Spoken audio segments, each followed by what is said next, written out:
zalim iqbal meni sıynan mahali. Senin öğütlenme susadım kakam. Göz yaşa gark edip elim çakani.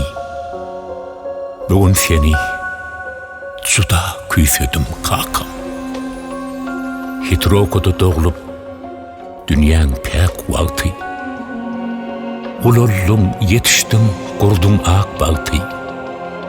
Allah can eylesin cayını yaktı. Bugün seni juda küysedim kakam. Beş oğlana koyun dünya malını, acala tavşırdın şirin canını. Yüreğimi ağladı çekip zarını. Bugün seni juda küysedim kakam. Yüreğimi ağladı çıkıp zarını.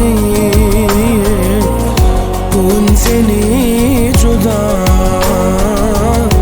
küysedim kakam. Gittin inni kime aydayın dadım. Gözde yaş yürekte logluya oğdum. Kursaklarda qallı durdu pil adın. Bugün seni juda küysedim kakam. Oğullum İsmail azim işanın, Süleyman hem arslan ömürlük şanın. Damarımda yürep dur halal kanın. Bugün seni juda küysedim kakam.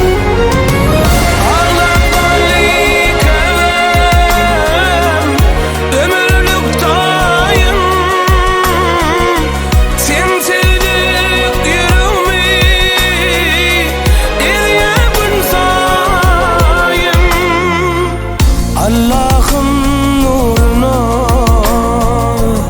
eylesin cayın. Bugün seni juda küysedim kakam. Allah'ın nuruna eylesin cayın. Bugün seni juda küysedim kakam. Beş gelini denep şirin şanına. Toy toyladın oğulların şanına. Ak baltı bakşettin nur cemalına. Bugün seni juda küysedim kakam. 16 ağtığı gördü gözlerim. Yüreğime güç ver ya aydan sözlerim. Günnüz hoşta, gece düşte gözlerim. Bugün seni juda küysedim kakam.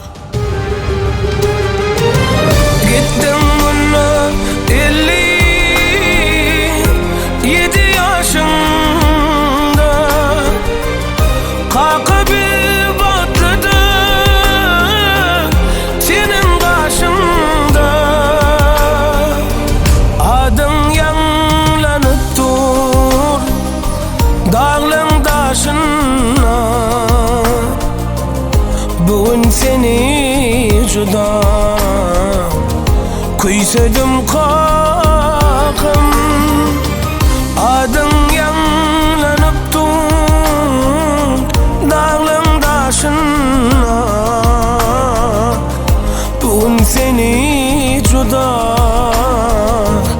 küysedim kakam. Bugün seni juda küysedim kakam.